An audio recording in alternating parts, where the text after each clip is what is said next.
There comes a moment when the truth becomes impossible to ignore. The narcissist who once seemed so euphoric with their new supply is now the very source of that person's growing misery. This isn't speculation or bitterness.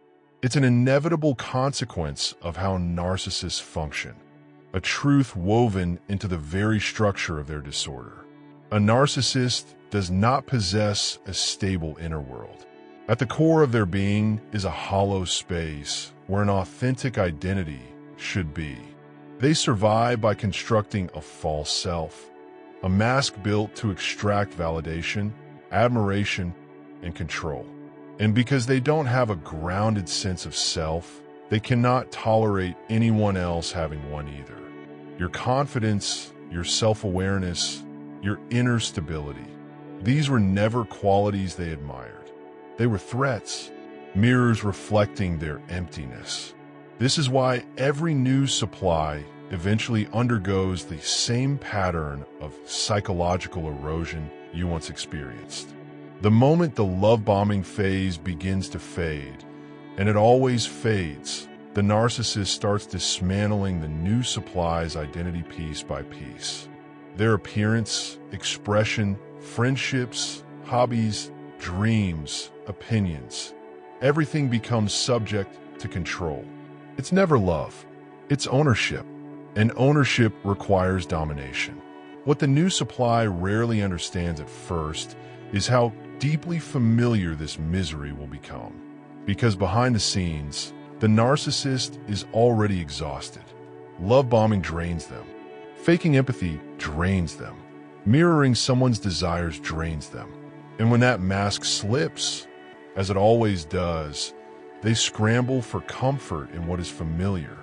You. Not because they miss you as a person, but because they miss the supply you once provided. This is why they begin molding the new supply into a reflection of you.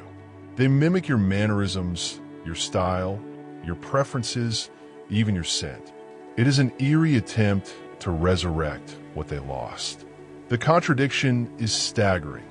They discarded you, yet attempt to recreate you.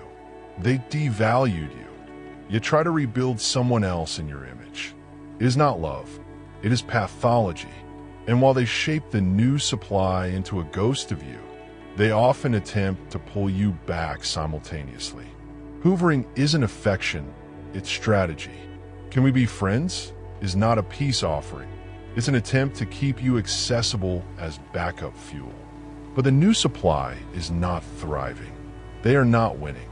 They are drowning. Their identity is slowly dissolving under constant gaslighting, criticism, and control.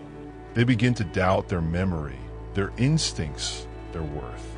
They lose their voice. They lose their agency. They lose themselves. This is the misery the narcissist inevitably becomes, the misery they require to feel powerful. So do not envy the new supply. Their life is not one of joy, romance, or victory. It is a cage that tightens with every passing week, every silenced opinion, every shattered boundary. They're being shaped, controlled, drained, and erased just as you once were. And while they endure this turmoil, the narcissist continues to spiral in their unchanged, unhealed patterns. Because no amount of control, no amount of admiration, no amount of new supply will ever fill the void they carry inside. They are destined to repeat the same cycle, inflicting the same pain, recreating the same chaos everywhere they go. You, however, are free. You survived. You reclaimed yourself. And that is something the narcissist can never replicate, never possess, and never destroy again.